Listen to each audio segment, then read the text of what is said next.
Today's video, our Saviour has arrived.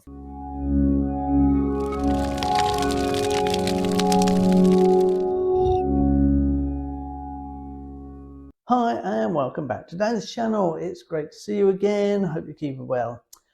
Today we are going to look at electric vehicles, the saviour of the planet, our saviour in the shape of a car. So without further ado, let's take a quick look.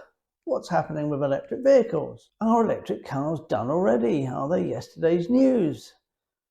Petrol prices and diesel prices are currently falling. Meantime, electricity prices are rising and will be rising again in April and more than likely again in September of this year, 2023. It is predicted that electricity will come down eventually, perhaps in 2 years, perhaps in 5 years, but we don't know really. That's only part of the problem, of course, and people might see that as just a small part of the problem. Oh, the larger part perhaps is charging your car. Some people have a charger at home, but many people won't have a charger at home. So you're now reliant on going to a charging station. And that's if the charger works. Now, chargers can take hours to charge the battery in your electric vehicle. And obviously you might have to wait some time if the charging station has several other cars already there charging their car. Whereas obviously with a petrol and diesel, you might have to wait a few minutes before you fill up and you're gone, well, maybe 5, possibly 10 minutes if there's a queue. So that's just another part of the problem. Now, some people will talk to you about superchargers, and yes, you can charge your electric vehicle up to, I think it's about 80% within a few minutes with a supercharger. That depends if you've got one local, and of course the big problem with electric chargers seems to be if they're working. Now, your electric car will still need to be made, produced on a production line, and it will have the same CO2 footprint as a petrol or diesel car from the beginning of its life to the end of its life.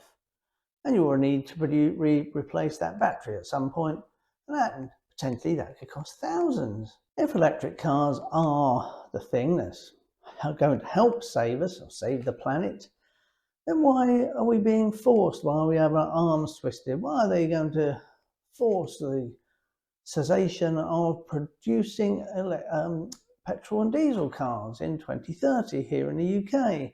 Why do they need to do that if naturally you would migrate from a petrol or diesel over to an electric car because it is better, because it's cheaper, and you think it's the right thing to do, instead of having your hands tied behind your back and told to do it? Even if you do stop using these types of vehicles, it's not the end of oil production.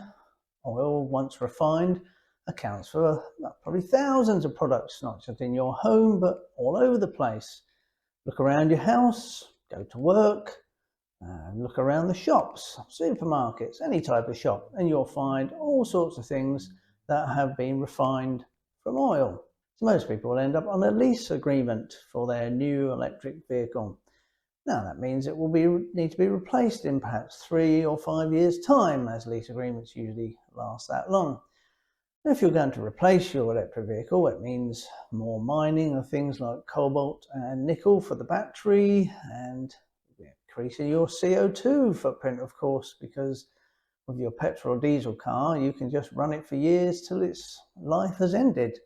Now, obviously, mining of these things, such as cobalt, are done in poorer countries, things that we don't like to think about.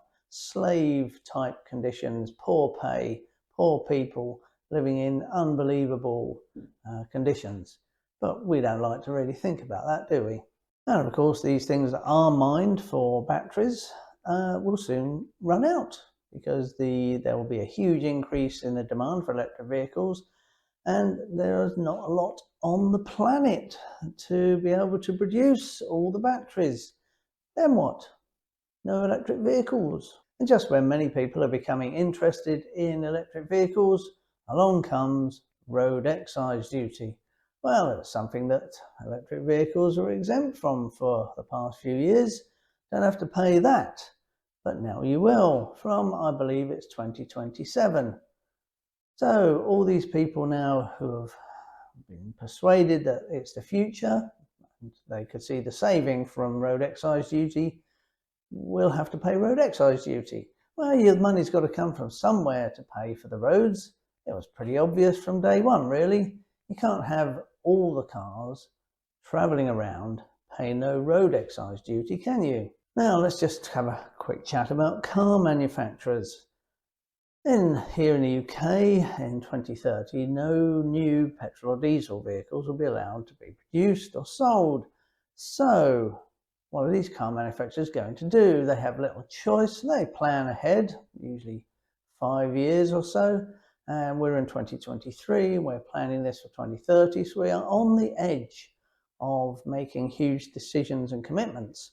And so are car manufacturers.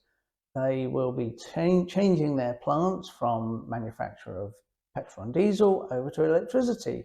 And they won't be able to just go back overnight if we change our minds in the next few years. Perhaps we need to think about this a little bit more, because if that's what car manufacturers do, and if we continue to demand more and more electric vehicles, then that means the government is really going to have to keep on top of charging stations and improving the amount of electricity that we make in this country. Now, we've already been told that we don't really produce enough electricity. We seem to live on a knife edge, even in good times. And at the moment, the Ukraine-Russia war has provided us with an opportunity to see a dark winter, and we have been told that we can expect power cuts or outages if you're an American. And so far this winter we haven't had them, and I personally don't believe we will. But if the Ukraine-Russia war does continue, and some people have predicted that it could last as long as 5 years, and here we are 2 years into it, a year, 18 months, 2 years into it, well, what's going to happen? We won't have enough electricity, yet there will be more demand for electricity. So where's all the electricity coming from? Now, the government, in its wisdom, have decided that nuclear isn't really the way forward, so we don't want that. What are we going to do with the waste at the end? Well, more modern nuclear power stations are actually being built and designed, and we'll be able to burn more efficiently and use a lot more of the uranium, etc., so there won't be as much waste. However, we're betting our future on green technology. Now, I'm not denying that green technology can provide an amount of electricity, and it can, but it can't give us everything we need. So we have what's called a mix, where we have green, a bit of nuclear, and then we have dirty electricity, and that's electricity provided by fossil fuels. And that's where a lot of electricity is going to be coming from, to provide charging for electric cars, which are better for the environment, aren't they? So, to sum up, you're encouraging poor people to earn little money in poor countries to mine all these things, which there's a limited supply of anyway. And even if they do, when you need to replace your battery, who knows if you'll be able to, because there may not be enough of it. We don't produce enough electricity in this country. As I've just said, we live on a bit of a knife edge, and if world conditions don't improve, or if we don't actually start making enough of our own clean electricity, and clean is the only way an electric car can be actually valid, because if you're making your electricity from gas or coal, then that's not really what an electric car was made for, is it? The vehicles are looking like a bit of a nightmare, really. Their production is just as bad as a petrol and diesel car, and there's no guarantee that even if you've got one, you're going to be able to charge it with green electricity, which makes what your electric vehicle worth it. If you're charging it with stuff from gas or coal, you're just pissing in the wind. Anyway, right, thanks for watching, and I hope you have a great day, and I will see you. Please like, comment and subscribe. I'd love to hear what you've got to say about electric vehicles and where we're going with this crazy situation. Okay, have a great time, and I will see you on the next video.